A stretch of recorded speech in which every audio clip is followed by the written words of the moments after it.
E a gente continua falando sobre os impactos da decisão russa de encerrar o acordo de grãos com a Ucrânia e os avanços das negociações do acordo entre a União Europeia e o Mercosul. Vamos analisar esses dois temas com o Leonardo Paz Neves, que é professor de Relações Internacionais do IBMEC do Rio de Janeiro. Professor, boa noite, obrigado por nos atender. Eu vou começar perguntando sobre essa questão envolvendo a Rússia, e agora a Rússia e o resto do mundo, não só mais a Ucrânia. O que dá para projetar, né? O nosso editor internacional, Marcelo Favalli, trazia aqui um recorte mostrando os impactos primeiros aqui, imediatos, dos países que compram já diretamente e os efeitos para essas nações, desde as mais ricas até aquelas mais pobres. O que é que já dá para projetar e o que a gente pode cravar como uma certeza, um efeito direto desse anúncio russo? Boa noite. Boa noite, Carlos. Boa noite a todos que nos assistem aqui. Bom, cravar com certeza, eu prometo que eu não vou fazer nada, porque a gente tem tomado muito susto nessa guerra da Ucrânia até agora. Eu acho o seguinte, se a gente for olhar do ponto de vista mais pragmático, a Rússia ela estava anunciando, isso não é nenhuma grande novidade para quem está acompanhando o tema, ela é muito crítica, por exemplo, da maneira pela qual a União Europeia e Estados Unidos, de certa maneira, concordaram em não embargar a produção agrícola russa, mas ao mesmo tempo embargaram bancos que faziam financiamento, embargaram empresas que davam peças de reposição para o maquinário, entre outras coisas, impactando a produção russa. Os russos também criticavam que o banco agrícola deles, que financia basicamente a produção agrícola deles, tinha sido excluído do SWIFT lá em 2021, e a Rússia vinha demandando, olha, tira esse banco do SWIFT porque ele serve para financiar a agricultura, também continua banido. E por último, uma das outras grandes críticas da Rússia é que a União Europeia usa muito o argumento, e os Estados Unidos usam muito o argumento de que esse impacto do preço de grãos e tudo mais é uma questão humanitária que vai afetar países mais pobres, só que quase 50% desses grãos ficam em países ricos, outros 25% mais ou menos ficam em países de renda média e alta, e só 25% vão para todos os países pobres. Ou seja, os russos estavam dizendo que não tinha nada de humanitário nesse acordo, ele estava mais favorecendo países mais ricos. Então, o ponto aqui mais simples, né, como a gente já viu agora no bloco passado, do ponto de vista do Brasil, o agronegócio tende a se beneficiar um pouco com o possível aumento dos grãos. Nós, sociedade, tendemos a perder um pouco com isso, porque a gente provavelmente vai pagar um pouco mais caro em alguns alimentos, especificamente aqueles que são da cadeia do trigo, que a gente importa bastante, que tem muita coisa baseada em trigo na nossa alimentação, especialmente o pãozinho francês, por exemplo.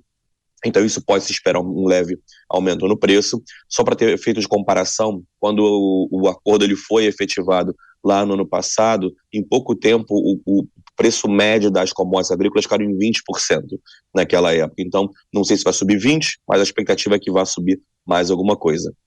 Agora, professor, tem um aspecto dessa guerra entre a Rússia e a Ucrânia, que são as manifestações, ora contundentes, ora apenas pro forma, dos diversos países, eventualmente sanções e etc. E esse é um mecanismo que a gente entendeu tem sido usado pelas nações para criar freios ou tentar, de alguma maneira, mitigar algum tipo de dano maior desse conflito.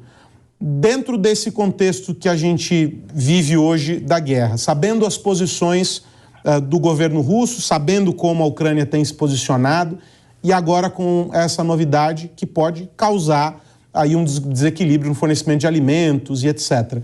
Qual seria a posição esperada, né, nesse tabuleiro geopolítico das grandes potências ou dos blocos, eventualmente o próprio bloco europeu e etc., para tentar minimamente reduzir esses efeitos todos que o senhor destaca? Eu acho que o que é o mais provável de acontecer nesse momento é uma correria para um novo acordo.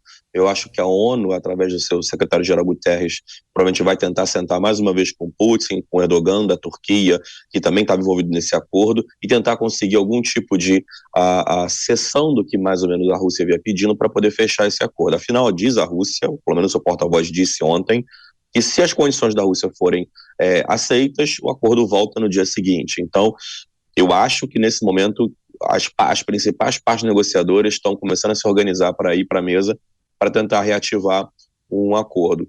Se ele vai sair ou não, acho que é muito cedo para dizer. Eu acho que a Rússia ainda vai testar um pouco o que ela tem de leverage, né, o que ela tem de cartas na manga, para ver o quanto que o preço impacta o mercado. E, obviamente, os países ocidentais que não querem ceder muito também vão esperar um pouco, saber até que ponto o mercado vai ser impactado, vai impactar na inflação desses países, para saber o quanto eles vão precisar ceder efetivamente para a Rússia para reativar esse pacto. E aí, mudando o tópico aqui, e com foco nesse encontro em Bruxelas, a gente tem o Brasil, né, o presidente Lula sentado à mesa de negociações e tendo como contrapartida esperada pelo bloco europeu, e já sinalizado, e a Dora até fez ênfase a respeito disso agora há pouco, sobre o presidente sendo muito contundente nessas contrapartidas e compromissos, vamos acabar com o desmatamento, etc., essa queda de braço em que a União Europeia já diz, vamos garantir tanto em investimento, já a perspectiva disso e etc. O senhor vislumbra, professor, um desfecho, pelo menos em parte ou em partes desse acordo, para a gente conseguir destravar algumas dessas questões que, vamos ser honestos, a União Europeia tem mantido a guarda lá no alto já há bastante tempo em relação a alguns desses tópicos, né? Vamos lá. Acho que são duas coisas que a gente tem que separar aqui um pouquinho, Carlos. A conversa que teve agora, o encontro que teve agora em Bruxelas, foi uma reunião, né, uma nova união, ou uma nova reaproximação da União Europeia com a CELAC, os países latino-americanos. E aí sim, né, quer dizer, toda essa indicação de investimento, ou de promessa de investimento, de aproximação, entre outras coisas, e pedido de abertura de mercado, especialmente em minérios, enfim, que são mais necessários para a transição energética, entre a União Europeia e a América Latina, isso estava na pauta, de certa maneira.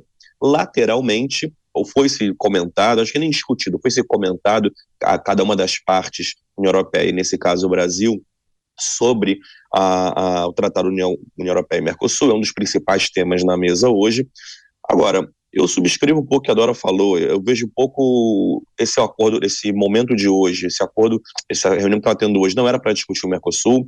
O presidente Lula e o Itamaraty ainda não mandou, ou está para mandar a qualquer momento, a posição brasileira em relação a essa nova carta adicional mandada pela União Europeia para os seus membros do Mercosul, para que eles possam compartilhar ou agregar alguma coisa nessa carta antes de mandar isso para a União Europeia e aí fazer a sua contraproposta em relação ao que eles fizeram no início do ano, que, como você bem disse, foi uma levantada de guarda na União Europeia. A União Europeia se aproveitou um pouco do momento ali em 2019 com as grandes queimadas que foram promovidas durante o governo anterior, em que você teve algum desmantelamento de alguns elementos importantes da política de proteção ambiental, e aí foi onde a União Europeia, eu diria mais especificamente alguns países, França, Áustria, enfim, Irlanda, Países Baixos, que são países que tendem a perder para a entrada do nosso agronegócio mercosulino na Europa, como se diz, acharam um pouco esse espaço, esse gap,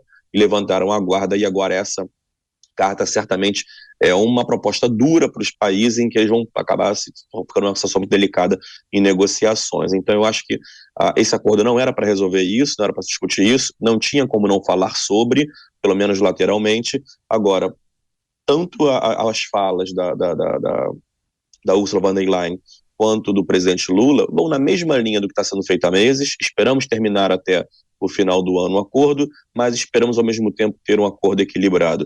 E não há nenhum sinal, pelo menos até onde eu consigo visualizar, de que qualquer um dos lados vai ceder uma coisa ou outra. É esperar para ver quem que vai piscar primeiro. Paz Neves, professor de Relações Internacionais do IBMEC do Rio de Janeiro, aqui conosco no Jornal Jovem Pan. Professor, muito obrigado pela conversa e uma boa noite. Nada, boa noite. Até a próxima.